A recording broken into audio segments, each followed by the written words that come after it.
And that brings us right along to part 3.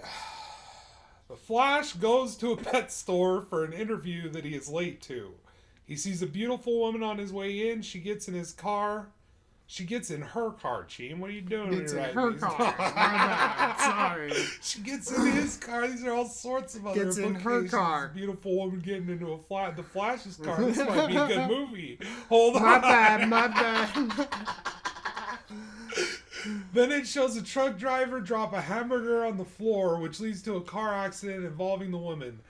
Flash then does Flash things and saves her. So this scene it's exactly like Quicksilver, except for it's the Flash. Yeah. In slow-mo, everything freezes, and that's how they depict the fast time. Yeah. Which it's just There's like, a this scene is of him, all... like, pushing his this finger is the into first the Flash, glass, yeah. and it, like, pools out and like it's liquid, and then shatters. At first, the woman who gets in the wreck, well, dude, the guy is reaching for this hamburger for, like, 2 city blocks. But it Come on. had a really good sesame he would have seed crashed bun. way before that, dude. That was such a delicious slow-mo looking sesame seed fall bun. off the bun. Yeah.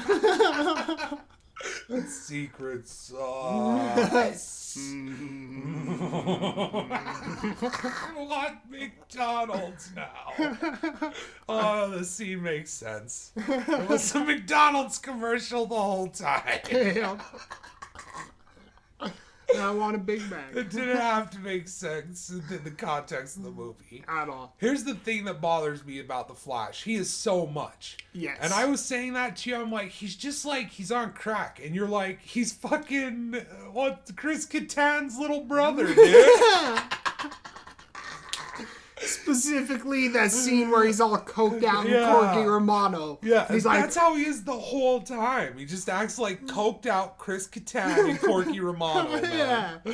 Like, Because, chill and I out, understand dude. what you're going for because it's like the Flash. He's super fast, so he's gonna be But talking he's too like, fast, be super He quirky. pulls out his resume. He's at a pet store for an interview. It's so weird. And the joke line Flash is like, awful. Everything I'm with the sorry I'm Flash is late. I bad. was stuck behind an old woman on a bus and she was handing over change like nickel penny. Oh my gosh. And it's this really super fast, long drawn out comedic dialogue where he's pretty much complaining about how an old woman in her last moments of life is slowly counting change. Yeah, but his body language is like that of Chris Kattan. Yes. That's why I think that's so fitting. And he even has a very similar jaw and shit. Yeah, he kind of looks like Chris Kattan. It's Yeah. so insane. It's almost parody. And another one of his jokes is like you were saying, he pulls out his resume and he's like, Yeah. paper hungry It's monster. Yeah, it's ripped, and he's like, "What lives in my pocket? Paper monster hungry, or something." And it's like, what? And it's out of everything else. This is like right after the scene where we see Darkseid find a secret hidden there in the infinity of fucking space. Yeah. And now all of a sudden the Flash is like being Chris Kattan on coke from Corky Romano. Yeah, question? You do? You don't? Trying You do? to- You don't? You do? You don't? You do? You don't? Trying to get a job at a pet store while a guy reaches for a hamburger for 2 city blocks, eventually hitting a woman's car. And she looks terrified at first, but then all of a sudden in the slow-mo, and her face like gets this serene look on her face. And I'm like, nah, dude. Like, she's just like if we're meant to accepting it, like believe, I'm dying, yeah, whatever. like whatever, dude. I'm okay with it. But at first there's like an anxious, like, holy shit face. And it's like, it would be so much better if she had like a I'm about to fucking die face. A look of pure terror. Because that's what you would have. You just rear-ended, Especially or a truck in a slow-mo. semi just rear-ended you at full speed. Especially in a slow-mo scene where Yeah. we're assuming the Flash is moving super fast. And then he grabs a hot dog. That was another thing. This is like, he is played as like the Peter Parker-y, most Peter Parker that ever Parkered. But he's not funny. Like, he's not funny. all. I need to emphasize this. The Flash in this movie is not funny. I don't know if you find it funny, that's cool. I personally found it annoyingly grating in this film. Like, everything he does in this movie pisses me off. Oh, yeah. He's so dumb. Like, his big moves and, like, his character, like, How he's just he so dumb. plays dude. in the fights and shit. Yeah. It's... But anyway, this is, and then after he does that, Yeah, and there's the part where he like rips out of his shoes and his shoes disintegrate, but his clothes don't. But later, the Batman makes a huge deal about how his fucking suit is like the certain material to last in the re-entry into the planet Earth. So it's like it's got to be able to withstand extreme heat because of probably the friction of his body moving hyper fast, right? I'd assume. Right. So, and that's like the visual of the shoes ripping apart as he's moving so fast. His shoes literally can't take it, but his clothes can. And it's like, we get it. He can't be naked. It's like, why don't you construct a scene with the Flash where he's not getting a job at a pet store? Yeah, where he's being suit. a badass wearing the suit. Where he is the Flash, but he's not the Flash. He's not. This isn't the Flash. Flash. We'll go into that later, because this isn't the Flash. Yeah, he's not the Flash. And he's bad in this. The kid who plays him, I don't know if he could have been good at him, but he's not good at him. I don't know if he could have been, but he's not. He's not. This isn't a case of like when, shit fucks up Cyborg's character, where I don't like the actor playing Cyborg anymore and I can't see him being Cyborg. It's not like that. This is like, I don't like this guy in every aspect of his fucking performance. Yeah. He drives me nuts. He's like nails on a chalkboard to me visually. His character is even dumber. The scenes where it's like meant to be serious and like inspirational, and it's like, you're a jackass. You've done nothing. Jackass. You have hyperheat speed and you do nothing with it. You do nothing. Fuck off. You run fast. You are here because you're in the source material. Yeah. No one wants you here. It's apparent as shit. Yeah. Based on everything about him. It's apparent as shit. He's there because he's in the source material. Like, that's why he's there. Yep. Because they need to have the Flash. Mm-hmm. Oh, this movie, Chubbs. And you'll notice I will start getting angry. And this is like, it makes me mad because, like I've said previously, and I'll probably say again, because I'm a repeating myself dumb shit motherfucker. What bothers me more than anything is that I can see this and say, that doesn't make sense. But a millionaire paid director-writer who went to college for the shit can't. That's what pisses me off. It's like, what in the fuck are you doing out there? Just burning mountains of cash. You could literally, with the budget of this movie, I bet you with the marketing budget of this movie alone, you could go to any fucking small town in America and increase you could just infuse that town and feed those people for probably the rest of their lives on the money that they spent on this, and they can't even get this shit right. Wow. It seriously makes me mad. I take it personally. It pisses me off. So that's gonna happen, and I'm sorry that happens. It's gonna happen because this movie, it insults your intelligence. Over it really and does. Over and over again. It's like the scene of the sketch with Batman. The first time we watched it, we didn't take it as like, it insulted our intelligence, but we were laughing at it more than like, but really what it was that we weren't understanding is it was a sign of things to come. Because then it gets to a point where it really insults your intelligence and just expects you to run with it. Mm-hmm. To shut your brain off and just enjoy the spectacle of a movie. Because it's not like it's a subtle plot hole. It's not like something you have to critically think about and break down. Like, you don't have to be the sharpest tool in the shed to see this. Like, you just have to literally not think in order to enjoy this movie. You gotta be an idiot. Yeah. Like, you have to be dumb. You just can't think at all. Yeah. And I'm not going to say that there aren't things you can enjoy in it. There's lots in this movie that I can enjoy. Like, there's scenes I could watch again. Action scenes I could watch again and be like, that's awesome. Oh, yeah. Like, even on our third viewing, dude, I'm like, this is great, dude. Like, and that's the thing. I'm not saying there aren't things you can enjoy in this, but to enjoy this as a whole and accept that it isn't that's the thing, comprehensible pile of saving grace. Yeah. We said it before. Zach, you need a brain with you. Yeah. You need someone who can put the context to your style, because your style is visually awesome. Oh, man. So, Steppenwolf and Parademons are capturing and torturing Atlanteans to find the location of the Atlantean Mother Box. Using a robotic spider device, Steppenwolf learns the location. I liked this scene. Oh, yeah. But once again, you have to ask yourself, why isn't these other ones awake? They all woke up, but they all went back to sleep except for the one. the one that he immediately warped to and knew where it was. When the other ones woke up, you as this hyper advanced civilized race of beings have no way to like track where the other ones were when they pinged your system and woke up. Smell. Right? No, you send out parademons to smell it. Smell. But then all of a sudden they have these spider robots that like basically mind rape people into like revealing whatever they want, and it looks like it's painful. You know what I mean? It looks like it's like ripping it from your brain. Yeah. So it looks like it hurts. Yeah. But they have that, but they don't have a fucking sort of device that could just say, hey, A this tracker. one pinged at this coordinates. Yeah. This one pinged at these coordinates. No. They have a nearby. They know that the Atlanteans have it, but they don't know where. How do they even know the Atlanteans have it? Because a parademon swam under the sea and smelt it? They can smell in the sea? They can smell underwater now. Anyway, it's so dumb, and I just don't see the point of why they couldn't all be awake and there still be tension of him finding them, because it's like they're constantly moving them, and like it's like such a simple thing that instead of being like we're smelling the other two out because they went back to sleep, you just say they're still awake, but they're on the move, and we can't find them. And then you just have a chase scene with the Atlanteans constantly running from Steppenwolf until he finally overtakes them. Yeah. And then you show, Cyborg.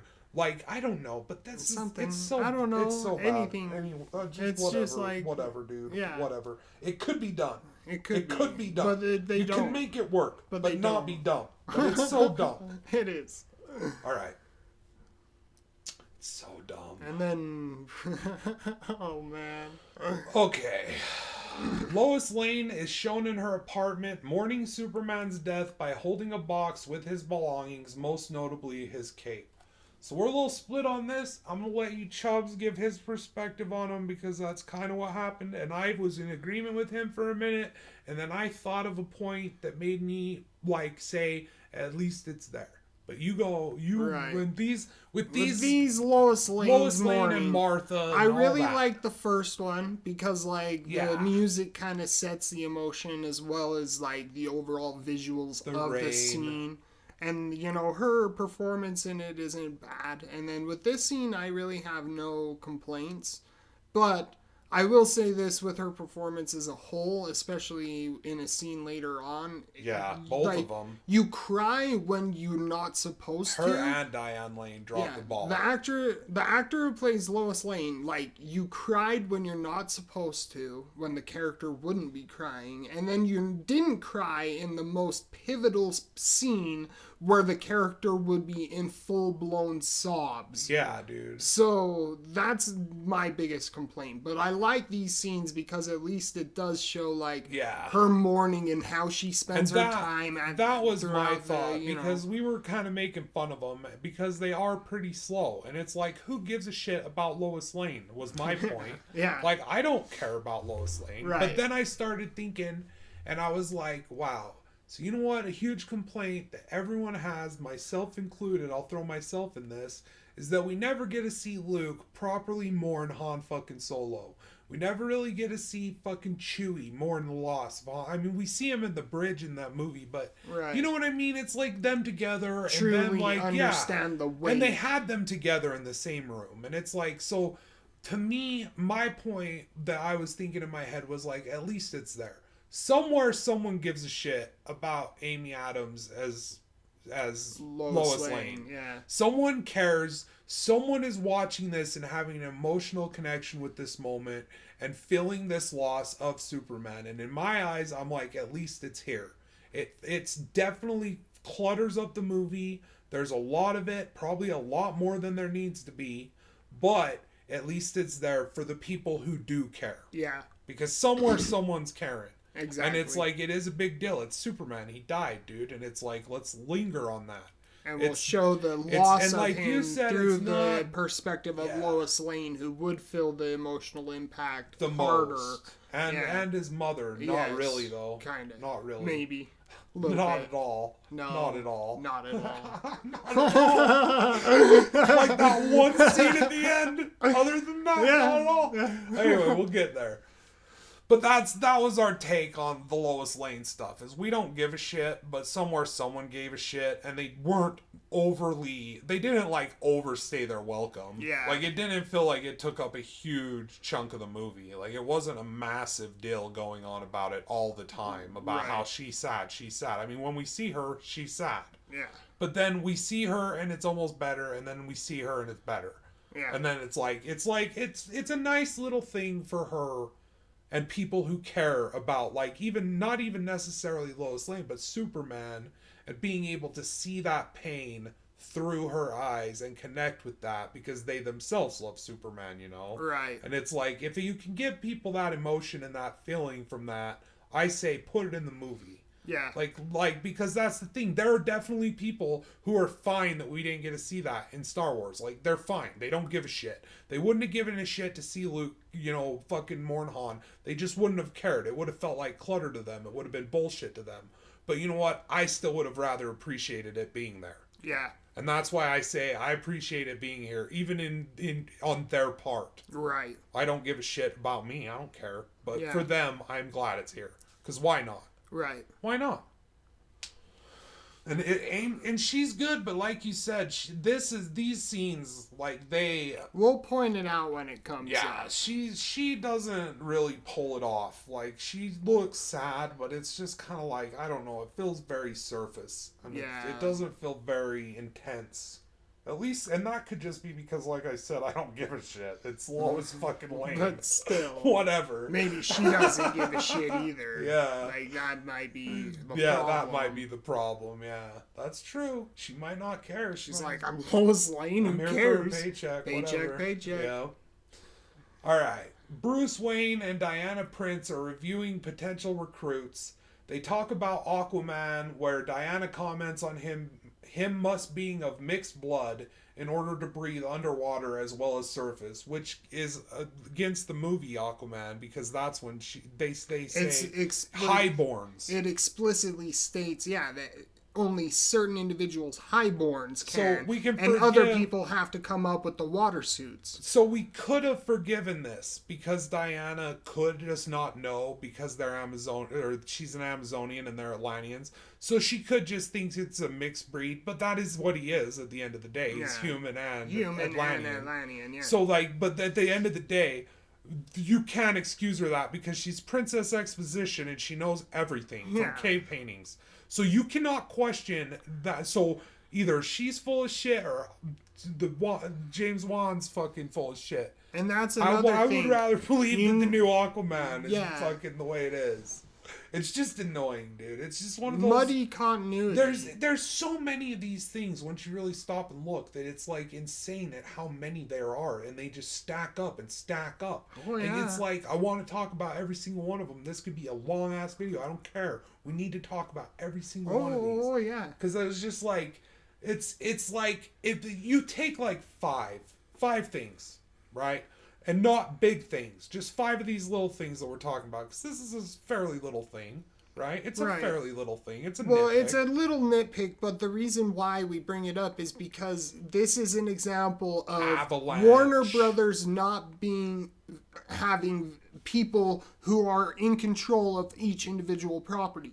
They don't have like a Kevin Feige. Yeah. They don't have somebody whose hands are on each individual property who's keeping check on the continuity of the properties. Yeah, that's keeping a through story for the universe. But while still letting individual creators do what they want with these characters within the confines of like keeping in consideration this continuity. For the most part, finding really good creators. Yes. Because, like, some of those Marvel movies are fucking exceptionally good. Not even just for fucking superhero movies or Marvel movies. Just really good movies. Yeah, and Guardians of the Galaxy, I could watch that and smile the whole time, anytime. And I will sit there and say that, Marvel, for the most part, is being formulaic throughout, do amazing jobs with their characters. Yes. And the characters is what shines through. Yes. And that's the most important part. And another thing that's important is that you have carryover continuity that makes sense. Yes. And yes, it gets a little muddled with the Marvel movies in some aspects, but you got to look hard to find them.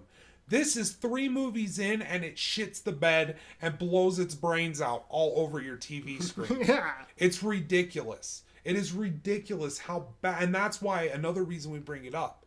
Because it's like, if it was just 1 or 2 things, whatever, but then this is all, not only is this a thing that you could point out and say this is Warner Brothers not having their shit together, not having a cohesive plan together, it's also just one of an avalanche of things in the movie that are just noticeably don't make sense. At all. So many of the things in this movie just noticeably don't make sense. Yeah.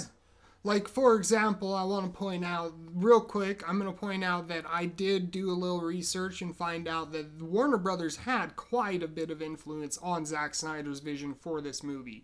For example, that scene during the fight with Darkseid, he wanted to have, like, Hal Jordan, like Ryan Reynolds' Green Lantern, or somebody show up with that one. So that might be why it's written like there's guardians from the skies, because but originally then it's changed at the last second. Yeah, and then on top of that, he wanted to end the movie.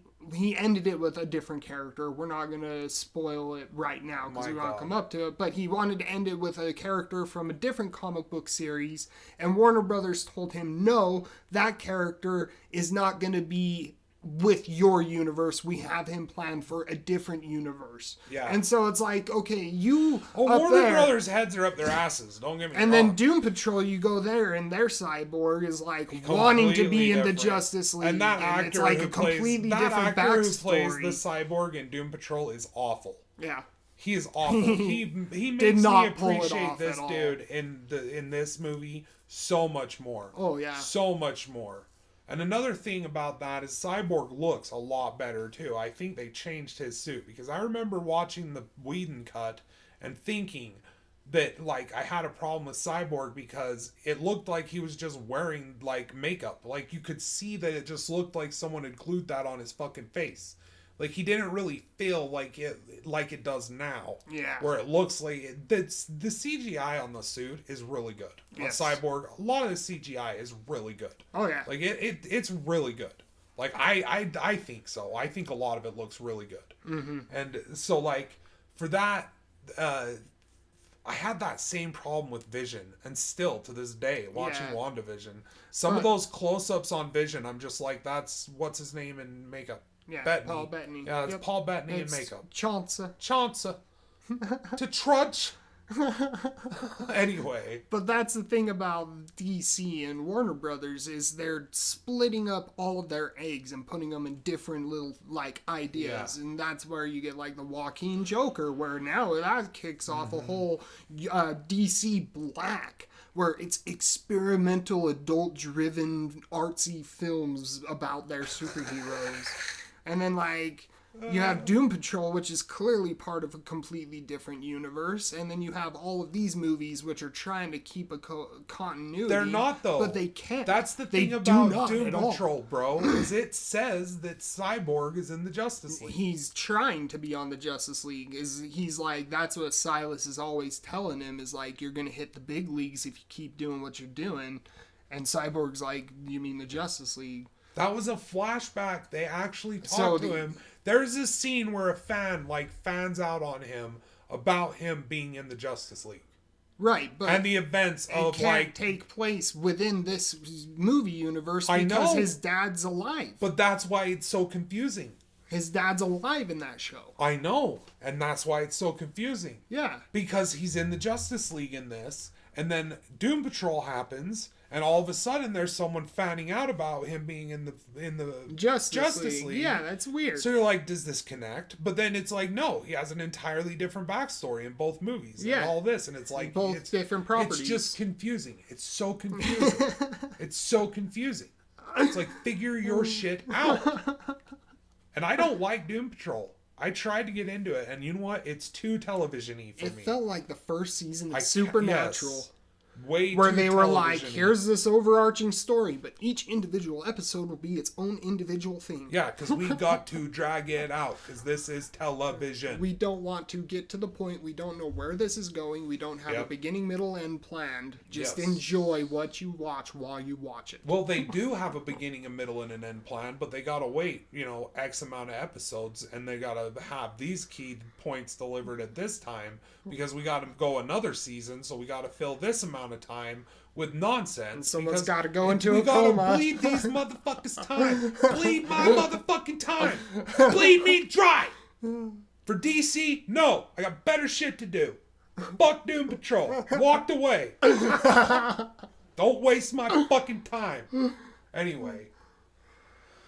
So we were at the mixed blood because he can breathe underwater as well as on the surface. She asks if he will fight with them, and Bruce says probably not. He then shows her the footage of Barry Allen stopping a gas station robbery, and Wonder Woman says, you go talk to him, I'll go talk to this one, referring to Cyborg, and we are shown footage of his dad creating Cyborg with the mother box. The reason we bring that up is because later there's a moment we'll get into where Cyborg shows them his creation. The footage. Yes, and the flashback that he's showing them is that footage. And I'm curious as to how they have this footage of his dad in his apartment in Gotham using the mother box to create him. How does Wonder Woman and Batman have that? Which, once again, was it at the apartment at Gotham or was it at Star Labs? Here's another thing about this. Where are they? Are they still... We have to assume, since we see the trooper...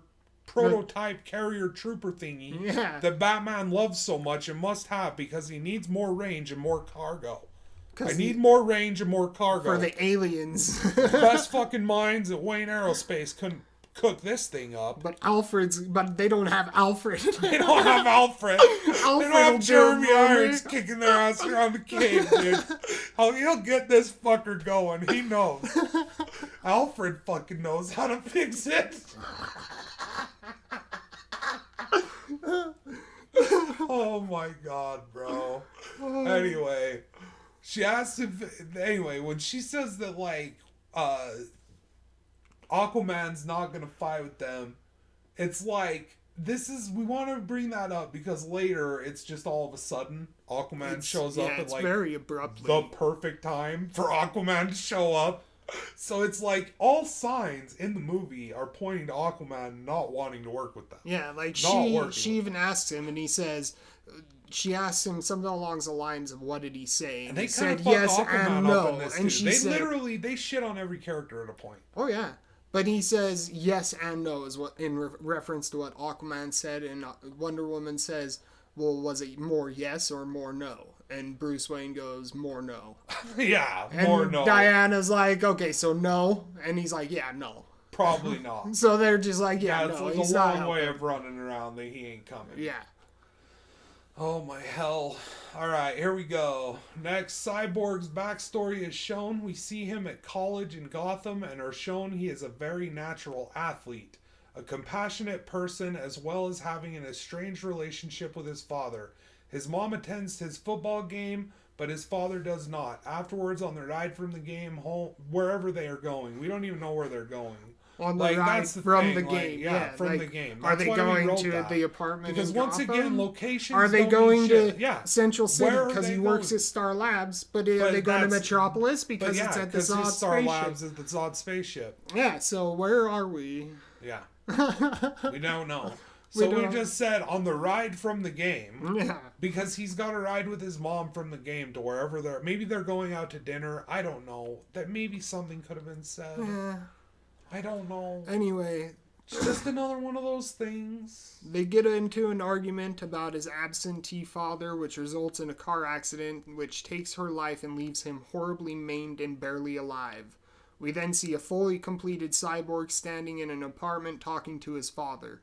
His father is telling him he needs to live his life, which is what his mother would have wanted, but Cyborg, fueled by grief, anger, and resentment. So hold on real quick. Right. So that's the flashback of him in the accident, and then it shows him in the hospital, and he's like got no arm, he's got no legs. Yeah. He looks like he's cut off at the midsection, And honestly. So I'm curious how he's even alive. And at the this point. actor, Silas, his performance in that scene is awesome. He dad, just like breaks down into sobbing tears. He's like, I'm not gonna let you die. I'm not gonna let you die. You can feel it. Like, this is a father mourning his son because he realized, like, all of this is really great. It's just like I said about the locations. Like, that's not even a problem just with them in this scene or what they're doing. It's just like more about the style of the movie. Yeah, where what a wasted opportunity. It just jumps all over the place all the time. Yeah. It never fucking like lets you understand.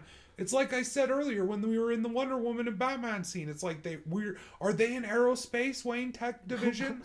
How does he have this, like, or is this abandoned building that he just has? But he has aerospace Wayne Division on the outside of it. Yeah. And then later when they're there, Barry's like, it looks like it's empty on the outside. It's abandoned. Yeah, this place looks like it's abandoned on the outside. It's like, where are they? Where are they? Where Location are they? is something that matters a little bit. Especially when you're dealing with this sort of Especially, thing where it's three different three cities. fictional cities. Yes. You're each with their unique property. You're using elements from all of these different cities so that I'm not even a fan of DC, like, at all, but I'm aware of the locations of these things. Like, I know Star Labs is in Central City. Yeah. Right? I know that fucking, like, Arkham Asylum is in Gotham. I know that Superman and Lex Luthor are in Metropolis. Somehow, Lex Luthor ends up in Gotham Asylum. Yeah. What? Because that's where Batman takes people, I guess. This movie. I hate this fucking movie. But anyway, so that whole was a back scene of how he got into his accident. And then... I'm regretting this, Chubbs, I'm not gonna lie. That's okay. I hate this But then so it much. cuts to him as a fully completed cyborg standing in an apartment talking to his father. And his father's telling him he needs to live his life, which is what his mother would have wanted. But Cyborg, fueled by grief, anger, and resentment, doesn't want to talk to his dad. Because this scene is really cool. He even, like, drops a line about, like, Mom never would have died that night if you would have showed up to my football game. Kind of like he blames his dad for the events. Because when it happens, him and his mom are having a conversation where he's feeling hurt that his dad never comes. Yeah. And she's like defending her dad because his dad's like, she's like, he's got important work. Like, he's got to work. And he's like, you're just as busy and you make time. Yeah, don't and make so excuses. she's like, she's consoling him, so she's not really paying attention to the road. And she's looking at him and, like, touching his face and trying to, like, reassure him that his dad does care. Yeah. And that's when the car hits him. So, like, in his mind, he's like, if she hadn't been doing that, maybe she could have seen that coming. And maybe, like, you know. Yeah. Or if you had been there, you would have been driving and we would have been all together and maybe would have never been in that moment. Yeah. When that happened. So, it, like, he does. He, like, puts it all on his dad, all on Silas. Mm-hmm. And it's pretty good how they portray it too. Oh yeah, like, he's and a you good can actor, tell dude. his dad feels guilty about it too, and But it's then, like believable relationship, like it's believable. All of this is really good. But his dad then gives him a recorded tape and says, "If you don't want to look at me, try listening instead," and leaves the apartment. The tape is his father explaining to him what his new powers are, and we see him on a rooftop learning how to fly. We are then treated to a very cool visual representation of the virtual world in which Victor is pretty much God. The tape ends the power section and plays Silas saying he would like to talk to him as a father, and Victor crushes the recorder, not wanting to hear it. And this scene, I don't know, you really think it's a very cool visual representation, but I have my issues with it. Mainly, so what it is it's him, but he doesn't have any of his cyborg parts, so it's like, mental image of himself, because he still it's like the he phantom sees pain. himself, yeah, he sees himself as whole, like Yeah. with his body before the accident. Mm-hmm. And he's looking around, and there's like the banks are represented by monetary systems, and they're like fighting each other or bearing a bowl. And he like just pulls them apart. Like he could just solve all world hunger, right? Is that what that means? Yeah, pretty much. Because then he goes in and he like finds a bank account in the bank that he walks into, and he sees that there's only a little bit of money on there. And then he like pulls up whose it is, and it's a single mother who's a waitress whose kids are starving because she can't afford to pay the rent or buy food. And he like takes his hands and he like grows her stack of cash. And then back in the real world, we see her withdrawing all this cash, like happy as hell. You know, I just won the lottery. It's like $100,000 or something. Here's the question I have. Does he create that money? Is that digital money that doesn't exist? Someone's going to find out about that. The IRS are going to become aware that this woman suddenly has $100,000, right? And they're going to go after her. This could end up being more of a curse than a reward for her. Right. Or does he take there the are money? problems Does he siphon with it, money from other people to give it to her? There are problems with it, but what I'm saying is overall it is a very cool visual representation of his powers of and what capabilities he can do. within right. the visual or the what is it? I just have a problem with it because it just seems like all of like that is there to show you that he's like a good guy. And I get that. Well, but they not already just kind that of he's a pulled good that guy, when but they that were, like with he the has scene, all of this power, and that's why his dad feels comfortable. Well, there's also the part with the mom when he's before they're at the football game. She's at his college, and she's defending him to the dean because he hacked into the computer system before he was cyborg and changed a girl's grade because her family had lost their house. And I think that shows that he's a good guy. Yeah. And like, he's very compassionate. So that's why I'm saying, like, why do you need to have this scene where he like walks into a bank? Because that's really a digital landscape. But I know what you mean. Like, because it's showing his powers. Yeah, like what he can do. He can manipulate the system. Yeah, and he's pretty much a god within the virtual world. That's the intro scene where he's on like a apocalyptic Earth. Yeah. And there's all those missiles and nuclear armed warheads that are flying above him. He could take and over. He just grabs them all and throws them away. Yeah. Like, you know what I mean? It's his dad. His dad the whole time is telling him, like, all of this will bend to your will. You could send the nation's nuclear arsenals at each other and like So basically, what I see what you're saying. That's why I think it's a cool visual, because it does portray his powers and it gets it across. But it's also like his dad's saying it, so like then he's doing it, and it's like what he does is like, I mean, can you not just do that to everybody who's poor? If you can do that to her, why can't you do it to everybody who's poor? Another thing is the whole scene of him That's what I'm doing saying, that. At the end of it is him standing in front of an ATM, and she is trying to withdraw money, and it's like $11 or something in the account. So then it's a question of, did he see her at the ATM before looking into her file? Yeah. Was he just there waiting for people it jumps to the real help world? them? Yes, exactly. It's like there are problems with it, but that's why I really don't mind it, because it's just one of those things with it's just DC, dude. It's like they have these cool ideas, but then they can't refrain. They can't. It's like the X-Men. You know that they have these powers, but they also have weaknesses and human flaws, right? So Wolvie's a loner, dude. He's fucked up. He's got a history. Yeah. Cyclops is kind of a fucking narcissistic ass bag who thinks he knows best. He's very prideful. You know what I mean? Like Jean Grey has a literal monster trapped in her psyche, ready to blow at any moment. So it's like these are the things that it's like, but with DC, it's like, oh, well, he's a cyborg and he can interact with machines and do anything with machines and data.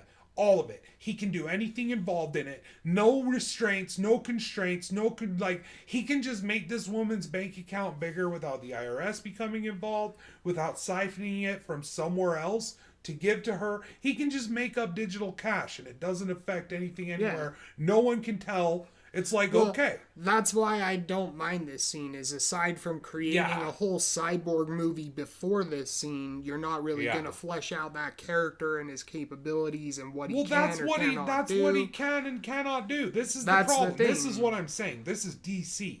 This is a core. It's like when Mike in his fucking RLM, the 1984. Right. The half in the bag. When he says that, like, Diana Prince is just Diana Prince and then she's Wonder Woman and no one asks questions. Yeah. And it's like, these are the things. It's like Superman is Superman and Clark Kent in glasses. Yeah. Once he's in his glasses, no one knows he's Superman. Yeah. It's just these things that are inherently fucking stupid with the source material. Yep. Wonder Woman has a lasso that she routes around people and it forces them to tell the truth. These are the things where it's silly.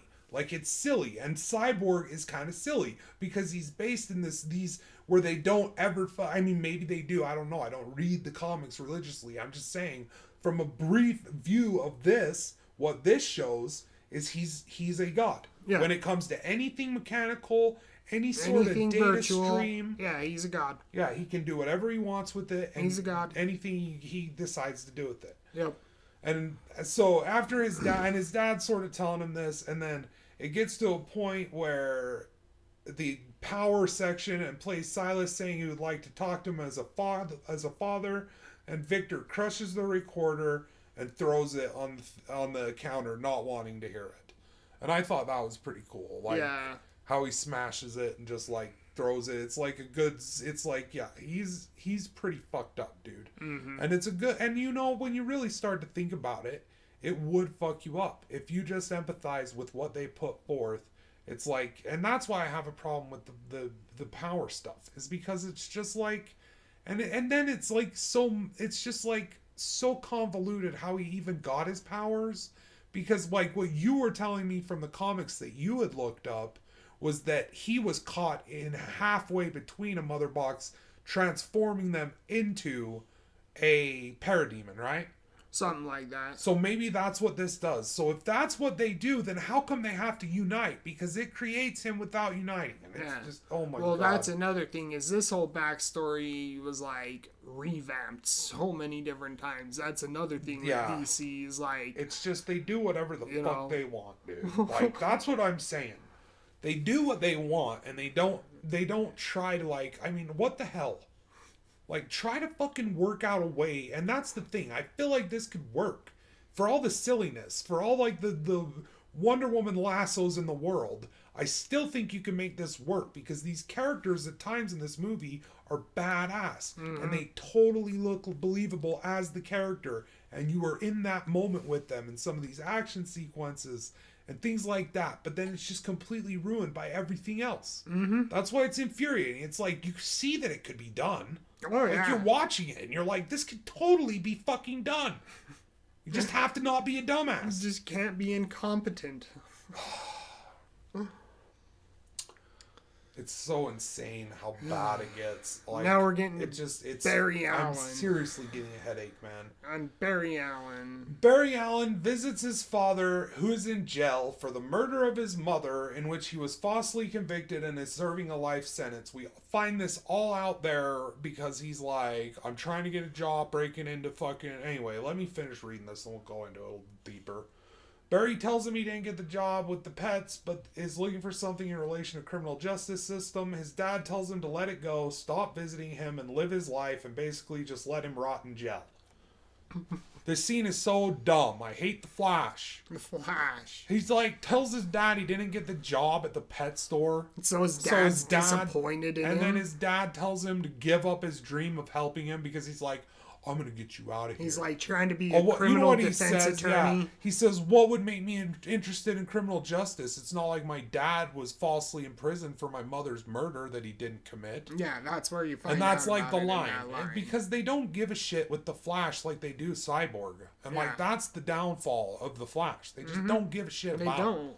This is the scene meant to make us They don't know how to utilize to his character in any way, shape, or form. This is the scene meant to emotionally connect us to him. This is the first scene where we see him where he's not being coked out like Chris Kattan. You're being given his pivotal point that But it's just so... was the catalyst for him being a superhero in the source material. It's so and it's confusing like just in the context of the what we've seen. One after another, yeah. Yeah, because but it's like that's what him... Cyborg was. Is it was that catalyst, pivotal moment that caused him to become a superhero, and it's like boom, boom, one after another. Yep. You know what I mean? And that's like all there is with Cyborg. Like this could be a Cyborg movie.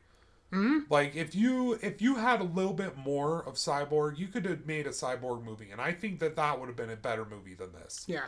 I really think that would have been a better movie than this. Cut out all this other shit. Yeah. Like Trim straight up, dude. Straight up, dude. All this other shit is just like, and then it's like it doesn't even. It could play, but then they fuck it up. Yeah. Like it totally could play, but then they just fuck it up. That's why it's like watching someone pull off a wicked stunt in slow motion. You're like, oh my god, they're gonna do it! Oh! Boom! Blood. Head wound on everywhere. The concrete. Just water comes splashing out of the reverse. Anyway. Oh, dude. But yeah, I don't like this because it goes from him trying to get a job at a pet store to him telling his dad he didn't get a job at the pet store, to his dad telling him to give up on criminal justice, to his dad telling him that he should just give up on him, to his dad saying, I don't want you coming here anymore. I want you to live your life and forget about me forever, okay? Go away. Yeah. It's like, what? Wow. I hate it. I really don't like the Flash in this. At all. Did I mention that? At all. Barry Allen returns to a garage where he lives to find Bruce Wayne sitting and waiting for him. Bruce then shows a picture of the surveillance cam at the gas station and comments on his suit being made of the same material used to protect something from burning up in the atmosphere upon re-entry. Barry Allen refuses to admit he has powers, so Bruce Wayne throws a batarang at Barry's face, which, let's just say, if he's not the Flash, this is a bold move, then Batman. You just killed a guy. Whoopsie! Won't be the first time. That's another thing. Batman's stupid synthesizer. Holy shit. What a bad idea that was. What a bad idea that was. Sounds so bad. It's like auto-tuned singing. It's just not good. And it's noticeably mechanical. And it's not. Trying to make me sound menacing. Give me Christian Bale any day and his ridiculous grunting, dude, over that. Any day I'd take it. Any day. Alright. Barry Allen refuses to admit he has powers, so Bruce Wayne throws a batarang at Barry's face, which not only confirms that Barry has super speed, but also lets Barry know that Bruce Wayne is Batman. That was pretty cool. I did like that because it was like he looks at it and he's like, holy shit, that's the batarang, This is dude. fucking Batman. This is Batman. Batman offers the Flash a spot on the team, which the Flash accepts because he has no friends. That's legit. He's like, I need friends. I need friends. I need friends. It's so... I just don't like him. I believe he needs friends, because I wouldn't want to hang out with him. Fucking... Especially after seeing what he decides to do with his super speed. I wouldn't want to hang out with him. Not only are you annoying, you're incompetent and stupid. Good job.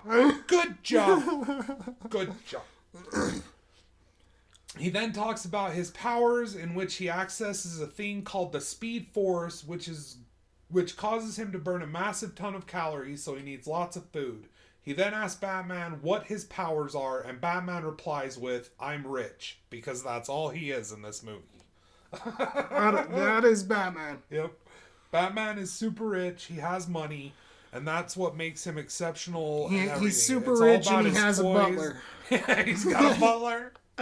Butler doing Lucius Fox in this movie. Yep. And it's like, I don't even mind that you bring in like Lucius Fox or you have Alfred do some of the shit. Like, it's not even that. It's just like, don't take everything from Batman. And like grounds him down in reality, especially in the Christian Bale universe where he's not in college, where he's kind of like this outcast living from place to place and is more honing his martial arts style. And then like, but the comic book Batman is like... But even then, Christian Bale solves things in that universe. Yeah, he's a detective. He used critically... He does do Batman shit. It goes away towards the end. Yes. And he definitely becomes the least interesting thing about those movies by the end. Mm-hmm. But for the most part, he's way better. He's played way better in that than Affleck's Batman. Yeah. Affleck's Batman isn't Batman. He's not. He's like the anti-Batman. Can you imagine Batman telling fucking someone that his superpower is he's rich? He's rich. I'm rich. That's it. A little reductive. Yeah. But okay. Anyway, there's also the part where it's just like the Flash. They don't explain. From what I understand of the Flash is he got his powers in a Star Labs experiment gone awry. Yeah, that's what happened. So how did he get his in a powers universe in where this? he's trying to become a fucking dog groomer. Criminal defense attorney. A criminal defense, and he's gonna be moonlighting a dog as groomer. That's gonna break fund him his in. education. That's gonna break him into the fucking criminal justice system. Yeah, like he's gonna get on and be a dog groomer, and someday a German Shepherd's gonna walk through the door with an officer of the law. He'll kiss his ass for a few years and then start bringing him coffee down at the station. Before you know it, Dad. But maybe that's what it is he just has a super stupid plan that involves that sort of thing, where he's gonna get a job at a dog shop to fund his college. It doesn't make sense. It doesn't even say that. But then it's like his dad's disappointed that he doesn't get the job. But then he's like, quit trying to get the job to fund the thing that I don't want you to do. It's, oh my fucking... You can be anything you want, Barry. I want you to quit seeing me. But he just like casually says, I can access the fucking Speed Force is what it's called. Yeah. And I can go faster than light, son. And I can rewind time. And it just fluctuates time and space. I burn massive tons of calories. So I am just a black hole of snacks. I'm a snack hole. A snack hole. That brilliant joke. Oh my fuck. Chris Kattan coked out. Alright. Diana Prince and Alfred are still at Wayne Aerospace, we think. Alfred is working on a metal that absorbs and dissipates energy for Batman's armor. Once again, doing Batman shit instead of Batman. Alfred micromanages Diana making tea. The reason we put that in there is because that's funny. Because dude. that scene is I like awesome. seeing Jeremy Irons giving her shit about the way she's making tea. You're gonna mess it up. I don't know why, but I really like that scene. That scene cracked me up, dude. And he's like, and then he makes it for her anyway. He fucked it up. Just let me get it for you. Just let me get it for you. While on the computer looking at files about Cyborg hacks the network and tells Diana to meet me now with coordinates to the location. So keep in mind that this is somewhere where Batman keeps his computer and Cyborg is in the system, and we've seen that he knows everything about machines and can absorb it all in virtual space. Yeah, instantly. He just absorbs all the information around him instantly. So Diana meets with Cyborg and invites him to join the team. He refuses. Recognizing his grief, Wonder Woman again pines over Chris Pine and says that since he agreed to meet here, it appears as if he is trying to rejoin the world as well. Basically, it's just like a scene and a where... not so subtle line she drops like, I know grief is when... It's again. That's why we have that there. The only reason we have that there is because she totally does it again. Just name drops. I know what it's like to lose someone you love. His name was Chris Pine. And he had the bluest eyes you ever saw. He flew things. I saw his dick for the first time I saw Dick, and I fell in love with Chris Pine. And he's gone now. And I need you to rejoin the world like I have because I'm brave. Because I gave up on him. I gave my wish back to the wish rock man named Pedro Pascal Mando.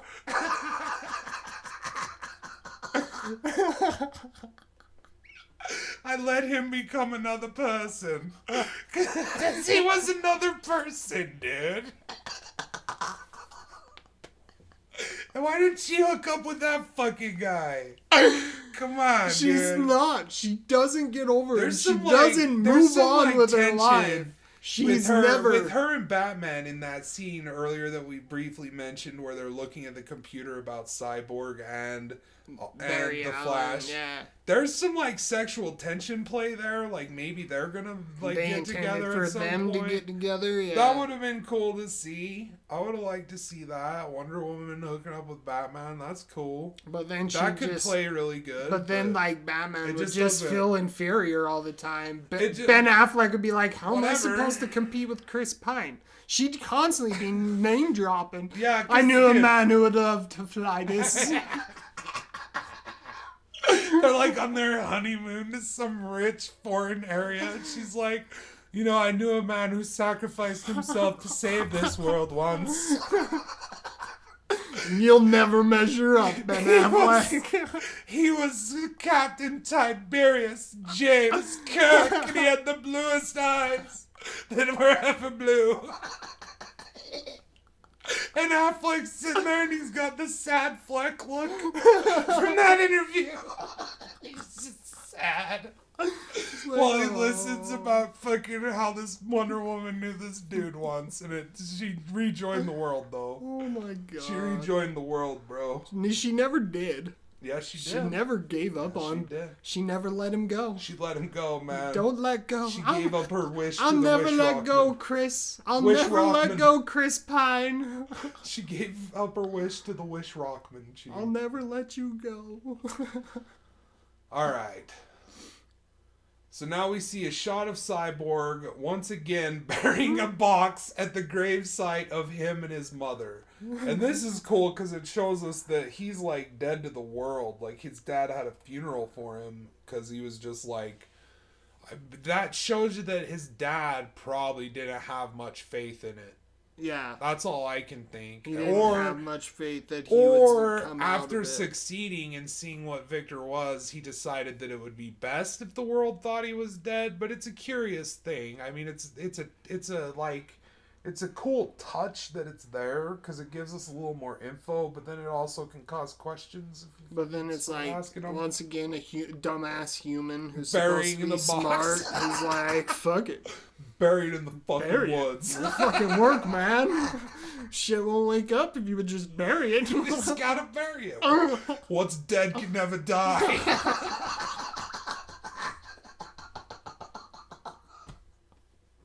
Buried in the fucking woods, lads.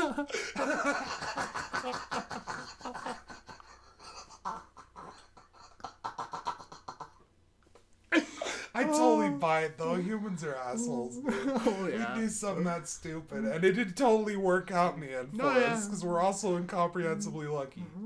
Fucking whatever, dude. Fuck it. Because just think about our planet and the delicate thing atmosphere is. We are fucking lucky. Oh, yeah. Anyway. Silas and his coworker at the lab talk about a laser in which, when used against the Superman ship, increases its heat. Because this is when they call it the Superman ship. Yeah. Oh, God damn this movie. This is when they call it Superman shit. Let me show you this. When we use They this don't laser call it against Superman's ship. That's the thing. I But think they call the it Superman ship. The Superman ship. Like it's related to the Superman event. right. Is what the I think. Superman. But it's like, why not just call it the fucking Kryptonian ship and it's Zod ship or something? I don't know. I just want it. I want to know. I want to know. I want to know. He then asks Silas if Batman was involved in the mother box missing, and Silas quickly and emphatically responds no, because he knows he took it. But what's silly is that this is the calling back to the 5-year-old sketch of Batman. Silas returns home to find the destroyed tape recorder as well as the rest of the house in shambles. He assumes it was Victor in a rage because he makes that quote of like, oh, Victor, like, come on, dude. Yeah. This is not productive. Yeah. And then but really all Victor did was break the tape. Yeah. And then you see a parademon attack him and kidnap him and fly away. And that was cool. I kind of liked that how he was just like, it's just a little thing, but I was like, that's cool. Mm-hmm. He's like, Victor, no. And you could totally see in his face that he's like, God damn it, the kid is like raging out and destroying the apartment now. Yeah. Like it's a sad look. It's not like an angry look. It's like a sad that he is doing that it's, like he can't get out of it, you know? Yeah. Like, that's what and it's concerned, too. Mm-hmm. It's a brief moment, and it's, like, fucking plays so much better than a lot of this movie, and that's why we put it in there.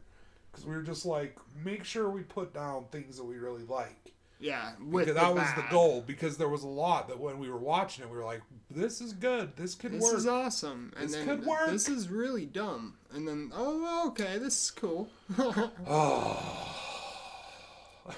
Anyway, now we're going to. But that callback to the 5-year-old sketch because it's coming up. It's coming up. The dude at the lab is just like, "Do you think it was Batman?" Because he like what? Like, he saw the sketch, like he so he saw was the like, sketch. it must be Batman. It must be Batman, because it's clearly a sketch of Batman. And it's clearly just to serve that purpose, and to cause people confusion thinking it's Batman. Yeah, and here we go with the fucking... J. Jonah Jameson Gordon is at the very busy GC. He's Commissioner Gordon. It's so confusing when I saw him. When Holmes saw him, he was like, "Wait, what? Whoa. He's not. Hey, he thought." Dude, it like broke his brain seeing him there so much that he was like, he thought that it was fucking the Daily Planet dude. Like, because he worked in the fucking... what's the one in Spider-Man? Oh my hell. Oh my hell, dude. Is that the Daily Planet? No, I think that's Superman. Who cares? How many goddamn fictional newspaper... F it. am I supposed Screw to keep it. track of? I don't care anymore. My brain hurts. So bad. So bad. Alright. He then hands Gordon a stack of files. Okay, I'm jumping ahead. Okay. Commissioner Gordon is at a very busy GCPD when a detective comes to him and comments on how many homeless people have reported seeing flying creatures attacking from the sky. He then hands Gordon a stack of files. Gordon reads several witness statements that allude to Batman being the culprit. He really does. He does. Because one of them, he literally says that it looked like a giant bat with wings. Yeah. And that may be a fucking bat Easter egg. If so, bad form, horrible place for it. Because it's you trying to say that, like, these things are... That they're confused. And it's that like, these alien parademons that are flying in the sky. They look nothing like Batman, look nothing like Batman, look nothing like Batman. Oh, he then hands Gordon... Okay, the detective then says there's also a sketch and comments on how it looks. Because he's like... You know, it looks like looks Bat... right. And he looks like... And Gordon's like... Then responds, "You think he's going to fight criminals here for 20 years, then kidnap 8 people in Metropolis?" The detectives still sound concerned, in which Gordon replies he'll talk to Batman to clear it up. And here's the thing. The detective's like, Why is how are you Gordon- going to do that? And he's Why like, how is do you Gordon, think? aside from these crazy homeless people's witness statements, why is Gordon involved in this case at all? Yeah. He is Gotham. There's 8 people from He Metropolis. is that have been commissioner of kidnapped. Gotham.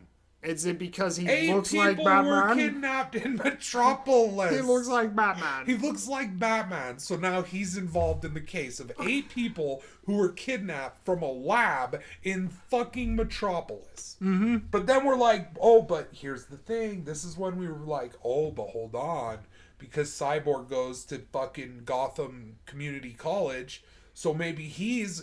Gotham University. Yeah, Gotham U. So if he's in Gotham U... then fucking maybe that's why. And then why is he doing it in Gotham? It's so weird. Yeah. He does it in Cyborg's apartment, because I'm assuming that's Cyborg's apartment because that's where we see him always at the movie. Mm-hmm. And like it looks like his shit. Mm-hmm. Right? And so like why is that where you're anyway, oh my fuck, dude. Oh my fuck, dude. So he'll talk to Batman to clear it up. And he's like, how are you going to do that? No, you know how. You know. Yeah. he got a bad signal. Bruce and Barry arrive at an airfield and meet Diana. After introductions, Barry points out the bat signal, telling Bruce that means we gotta go. And he's all excited and annoying about it. He's like, oh, the best. I know what that means. Huh. I know what that means. That means we gotta go. I love you, Batman. I'm a Bat fan. I'm a Bat fan. Flash biggest Bat fan from fucking Central City, man. All right. We cut to Commander Mira and the Atlanteans defending the Mother Box. She is told by a soldier that King Orn has refused to send reinforcements. They are then attacked by Steppenwolf. She holds her own against him for a time, but as it appears she is about to die, Aquaman shows up to save her. Fight ensues with Steppenwolf getting the Mother Box and teleporting out.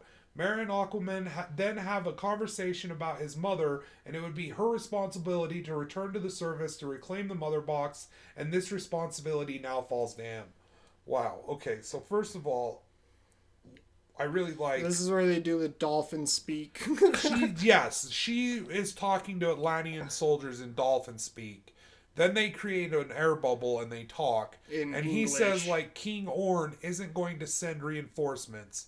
And what's confusing about that to me is if this is like pre-Aquaman movie, but the build-up, then why would King Orn be allowing Commander Mira in harm's way when he needs to marry her to secure the alliance with Dolph Lundgren in order to raid the city, the surface? Because they didn't get the actor who played Night Owl on board yet.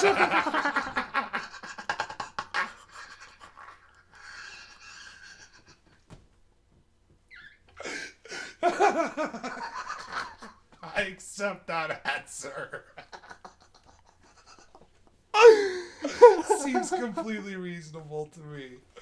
Anyway, I like her fight with Steppenwolf because, like, she creates an air pocket and she's fighting him. She creates an air pocket and she starts sucking the water out of his body. Mm-hmm. And we see her do that with Aquaman later in the Aquaman movie as she pulls it out of his head and, like, puts it on the thing because it needs water. Mm-hmm. But I thought that was cool, seeing it slowly turn to blood red, and that's when he, like, throws her and he goes to hit her with his hammer, and at the last second Aquaman comes in and he's holding his mom's trident. Mm-hmm. And he, like, they fight, but eventually he gets away. Steppenwolf gets away with the Mother Box. And so what confuses me is, like, I thought they had, this is when I was like, didn't they just first meet in Aquaman? Yeah. That was like when they're becoming acquainted. But then, like, when she meets him, she's got, like, disgust and disdain. Yeah, in this. The first the first son of Queen Atlanta. And, like, she looks down on him and shit. Yeah, it's weird. And then, like, then another thing she mentions that his mother raised her. But from what I understand about his mother is because of him, she was put to death. But that's from the Aquaman movie, which technically takes place after this, you know what I mean? Yeah. So, that's the thing. It's like continuity. I've watched Aquaman before this. So that's why I can appreciate the scenes of the statue underwater and, like, more of this stuff holds more context, like Volko. But then it's like, you know, there's a lot of questions. Yeah, there's, like, well, that's what it does. It's when you have a brief outline of something and you're telling people to force in, like, you know, intros to this thing that is barely formed. Mm-hmm. And it isn't, like, it has no flesh yet. It's a skeleton of an idea. Yeah. You don't even have people assigned to work on the damn thing. It's like, that's what's going to happen. You're going to have inconsistencies and plot holes. Oh, yeah. It's just going to happen. And when the people who are writing the shit ain't particularly good either, yeah, you end up with a shitstorm that equals DC Extended Universe. Wow. Cyborg in his apartment finds his father has been taken and sees the bat signal in the sky outside the window. So he sees the bat signal. This will come into play later. And he knows his dad's been taken because he didn't fuck up the apartment. And the apartment's fucked up and he sees his dad's badge laying there. I think. Something of his dad's. Yeah, he knows that his dad's taken. Yeah. Maybe even, like, the window is shattered or something. Well, but that's the thing. But earlier he had seen the parademon outside. Yeah, he saw that. Yeah. So, like, I think there's something, a visual clue that lets him know that his dad has been taken. Yeah. I hope. But I wouldn't be surprised if there wasn't. I want him. It's important to note that he sees the bat signal. Yeah. That'll come in later, but it is important to point that out. Yep. All right. Now we get to some more Steppenwolf action. I like to dream back. I beside myself the machine. Something, I like opium. Come inside, girl. Do some shrooms, girl. Then we'll smoke some fucking weed.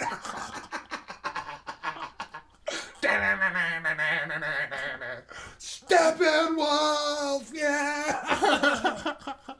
He's the coolest alien villain ever, man. He rocks, man. He precipitates the return of Darkseid. So he returns the second mother box to the Onyx tablet and inserts it into it, at which point a protective barrier encircles a wide radius around the tablet that looks like a testicle. He contacts Desaad to report his victory in regaining the second mother box, and comments that with the power of the two mother boxes, he was able to finish fortifying the defenses around the stronghold. Desaad asks about the third mother box. Steppenwolf says the parademons have it sent and have returned humans who have the scent on them. Desaad then tells Steppenwolf to interrogate them to find out what they know, and he concurs. And this was a point where we were confused because we were like, why wouldn't he already go and torture him? Wouldn't that be like your on-to-do list? You got to go get permission from Desaad to do it. But then we figure, okay, what he's doing is he's got a better scent on the Aquaman mother box, and the cyborg mother box he sent the paratroopers to because he doesn't have a good lead on that. Right. So they're actually kidnapping these people while, and the movie doesn't do a very good job of showing this. Like, you just have to really think hard to think that to come to this. Yeah. But that he's doing all the Atlantean shit while they're doing all the human shit, and that's happening simultaneously. It also hurts because it's hard because the movie is so long and full of so much that it's like you forget things, and then you're like, oh yeah, why didn't he go fucking do it already? Desaad, you gotta call him and tell him. And this thing creates a testicle shield over the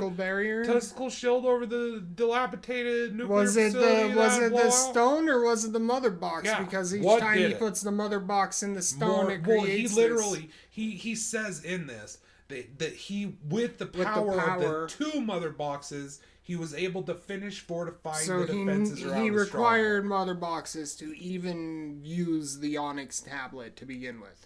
I guess. That's the thing about the Onyx tablet, dude, is we don't know what it is or what it does.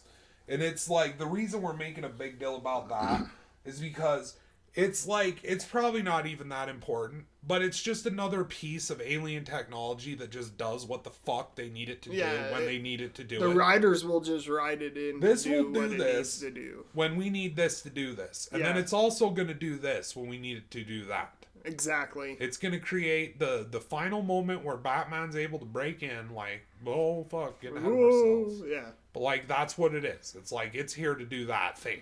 And that's the thing that it does. And then once it no longer needs to do that thing, it fucks off, and no further explanation or answers are given about it. And that's so many things.